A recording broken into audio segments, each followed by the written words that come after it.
Olá, designistas! Hoje eu quero falar com vocês sobre negócios, business. E para isso eu vou usar um caso recente que foi a venda da Zanota. Ela foi adquirida pela Cassina, que faz parte de um conglomerado maior. Mas caso você não saiba, antes vamos ver o que são essas duas marcas e qual que é esse grande conglomerado ali que é dono de todas elas agora. Então vamos começar pela Zanota. A Zanota é uma empresa italiana que foi fundada em 1954 pelo Aurelio Zanota e o grande começo dela ali foi fazendo estofados em um esquema bem familiar. Então uma empresa pequena, familiar ali, e ela estava posicionada lá no norte da Itália, na Nova Milanesa, que é a região que ficou conhecida por abrigar muitas fábricas de móveis, toda aquela região ali do norte, que é o grande motivo do Salão do Móvel de Milão acontecer em Milão.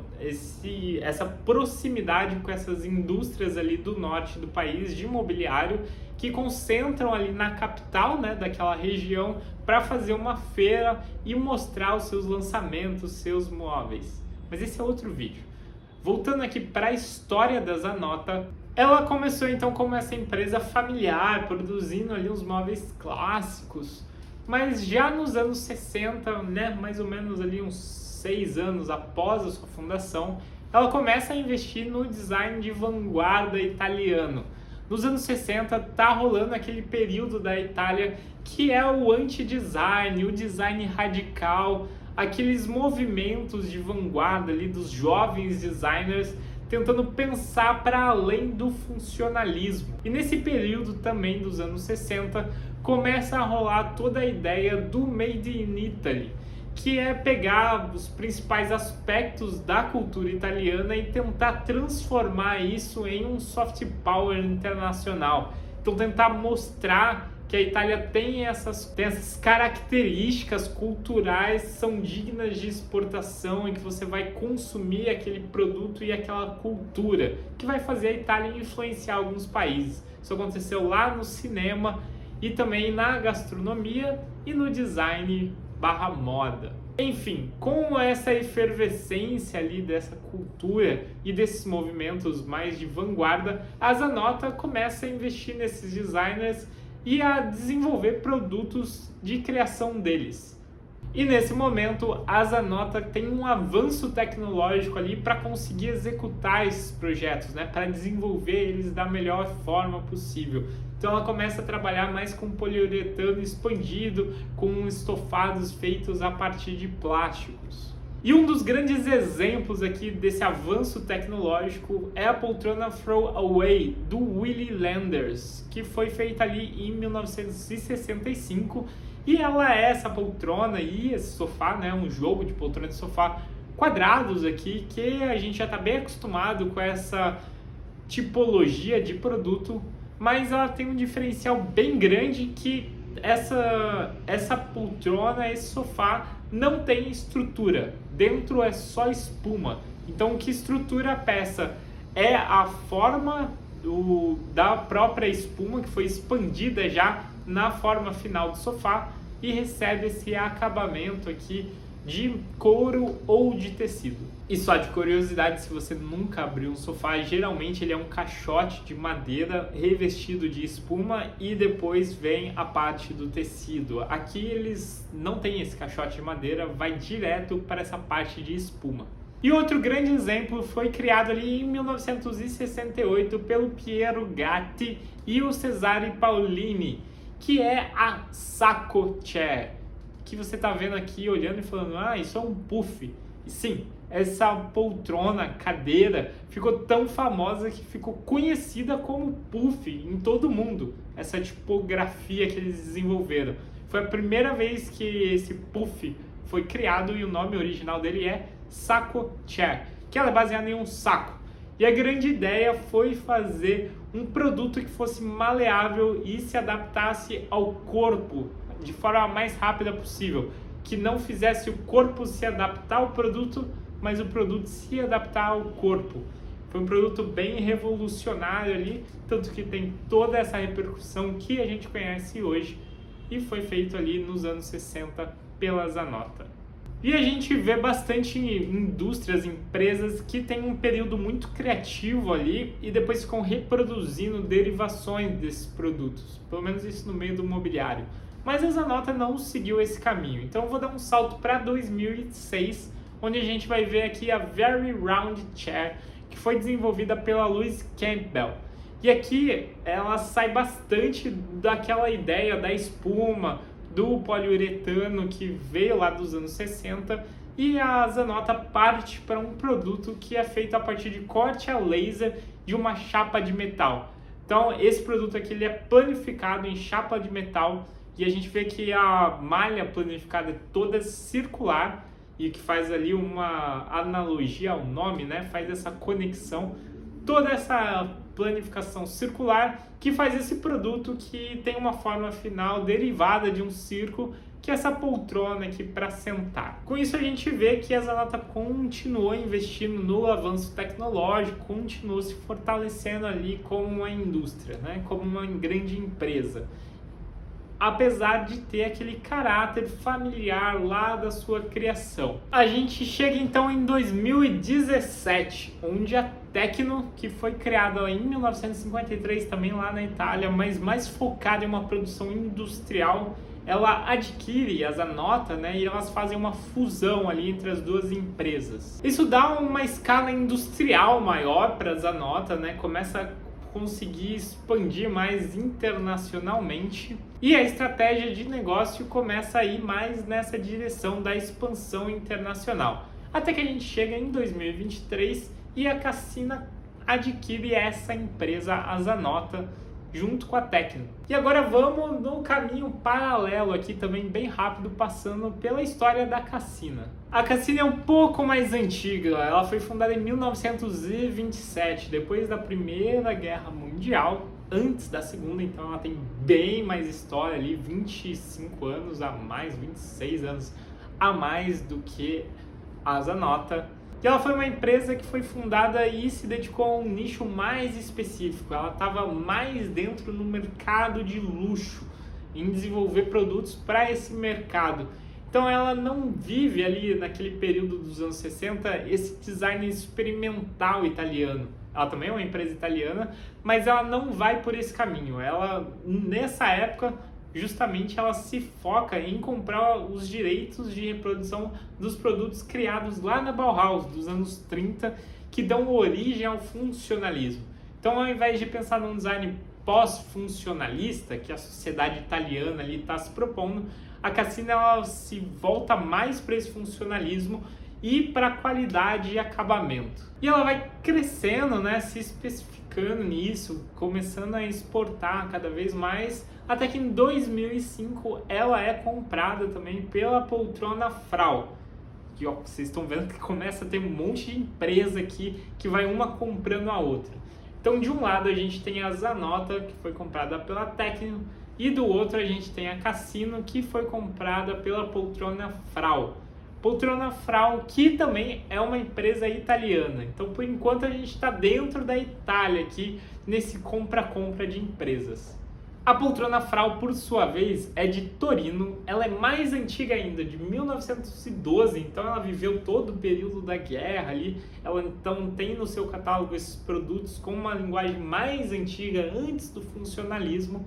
Também focada em qualidade, ela é da região da Fiat ali, então ela vem ali com essa qualidade do couro, traz isso para os seus produtos. Tem uma curiosidade que eu achei sobre ela aqui, que eu acho legal mostrar para vocês, é que ela foi responsável pelos assentos da Arena Corinthians. Então é um design italiano, uma produção italiana que está lá na arena desse time. Mas voltando aqui para a história, ela vai crescendo, ali se expandindo, compra outras empresas para trazer esse novo design para ela, né? Já que ela é uma empresa tão antiga, com uma linguagem tão tradicional, até que em 2014 ela é adquirida pelo grande, gigantesco grupo americano Haworth. E ele, de fato, virou o dono da Zanota lá do começo. Então a gente tem aqui já 5 empresas envolvidas. E eu vou contar um pouquinho da história da Haworth antes de organizar para vocês conseguirem visualizar o que eu estou visualizando aqui e a gente entrar de fato na nossa discussão de como esse mercado está funcionando. A Harworth é uma empresa estadunidense que nasceu lá no Michigan em 1948. Importante essa data, que ela é do pós-guerra. Então, uma época que os Estados Unidos está fazendo muito dinheiro com os lucros obtidos na guerra e com toda a estratégia econômica ali do Plano Marshall, né, para reconstruir a Europa, fazendo empréstimos para eles. Então, os Estados Unidos está nesse momento ali de um crescimento econômico grande. E lá no Michigan surge essa empresa que se especializa não em objetos para casa, mas em objetos para escritório. Faz muito sentido, né? Já que tem uma expansão dos negócios de serviço nessa época. E aí, nos primeiros 40 anos, a empresa vai investindo ali na sua capacidade industrial, vai melhorando sua tecnologia, vai expandindo dentro do território, mas nos anos 80 começa a expansão internacional dessa empresa e ela vem de uma forma bem agressiva. Entre os anos 80 e os anos 2000, né, 20 anos, metade do período da história, né, que a empresa tinha até ali, ela compra 15 empresas europeias. Ela começa a expandir, comprando outras empresas e colocando embaixo do seu guarda-chuva, virando assim uma grande holding dessa produção moveleira. E aí, a partir dos anos 2000, ela ainda compra mais algumas empresas, até que a gente chega em 2023 e, através da Cassina, ela compra a Zanota. E isso deve estar super confuso, porque a gente já tem aqui umas 5 empresas misturadas, uma comprando a outra. Então, eu vou organizar isso aqui num infográfico para a gente entender o que aconteceu. E eu vou colocar em ordem cronológica aqui, só para ficar mais interessante. Em 1912, então, surge a poltrona Frau lá em Torino. Em 1927 surge a Cassina. Em 1948, lá nos Estados Unidos, vem o grupo Harworth. Em 53 surge lá na Itália de novo a Tecno. E em 54, um ano seguinte ali, vem a Zanota. A Zanota é comprada pela Tecno. A Cassina é comprada pela poltrona Frau. A poltrona Frau é comprada pela Harworth. E a Zanota Tecno é comprada pela Cassina. Então, olhando aqui, a gente consegue perceber isso quase como uma pirâmide, onde todos os lucros da produção vão para Harworth. E é aí que a gente chega no ponto que eu queria chegar com esse vídeo, com todas essas histórias, em como o mercado se organiza de uma forma a concentrar todas as marcas em uma só, direcionando os lucros todos para uma empresa. Claro que no processo ali, né, essas empresas dão lucro, né, e dividem esses lucros, reinvestem esses lucros, mas no fim dessa conta toda, todo o lucro vai para Harworth. E esse é, claro, o ponto negativo. E antes de eu esmiuçar ele, eu vou entrar aqui na vantagem, né? O que a Zanota ganha de ter sido vendida tantas vezes assim e essa última vez? O que ela ganha é principalmente escala global de atuação.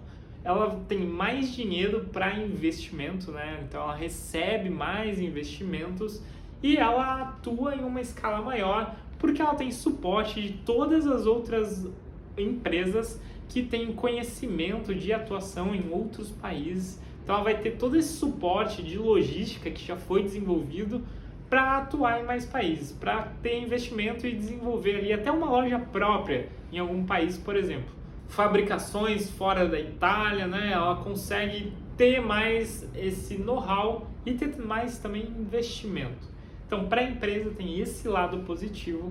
Tem um lado que é dúbio, mas nos comunicados saiu que toda a criação ainda vai ser responsabilidade da Zanota, não vai ter nenhuma interferência ali em transformar a Zanota numa outra marca, né, que não tem nada a ver com o DNA que ela foi criada. E tem um outro ponto que quando uma empresa é comprada por outra, tantas vezes assim, começa a ter aquela ideia de cortes ali de funcionários para melhorar a eficiência da empresa. Afinal de contas, você não precisa ter funcionários duplicados nas mesmas funções. Aí a gente já caminha mais por esse ponto negativo.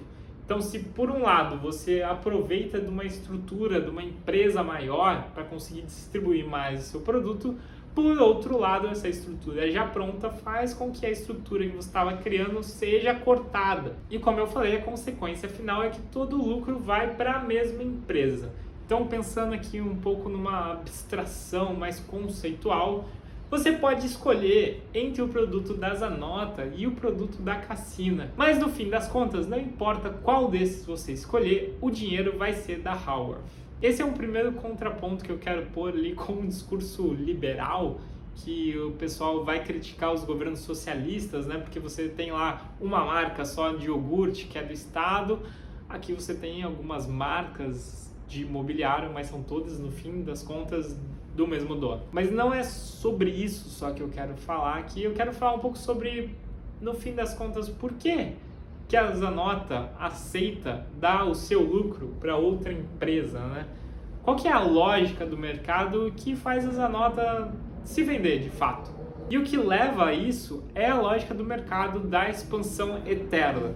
Então, se a Zanota tivesse se acomodado, se tivesse tido um tamanho suficiente lá e se acomodado nisso, ela provavelmente ia acabar falindo. Porque outras empresas ultrapoderosas, né, como a Haworth, iriam surgir e iam acabar diminuindo aquela fatia do mercado da Zanota cada vez mais, por concorrência através de outras marcas. E esse é um grande dilema de quem está criando a sua marca, assim como eu, e quer se perpetuar nesse mercado, quer que a sua marca não seja esquecida. Para isso, eu vou precisar crescer, expandir cada vez mais a minha área de atuação, chegar em mais pessoas e tentar pegar todo o globo terrestre, como essas empresas estão fazendo. Mas para isso, eu vou ter que vender a minha empresa, partes da minha empresa, ter outros acionistas, porque no fim das contas é uma bifurcação em que um caminho vai me levar a falir e o outro vai me levar a vender a empresa. A gente vê isso em vários mercados, por exemplo, o mercado da moda, que é um mercado muito similar ao do design. Então a gente vê empresas como a Gucci ser adquiridas por empresas maiores e ter até os seus fundadores tirados completamente da empresa. E com isso eu quero levantar a questão final aqui desse vídeo, cheio de histórias e cruzamentos e discussões empresariais, que é: será que esse expansionismo eterno vale a pena? E é claro, se você quiser acompanhar o desenvolvimento, né, dessa empresa que eu falei, desse meu produto que eu quero perpetuar, você pode me seguir lá no Instagram e no TikTok. Tem os dois links aqui na descrição do vídeo, o @ é esse que está aparecendo aqui na tela, e a gente se vê por aqui em breve.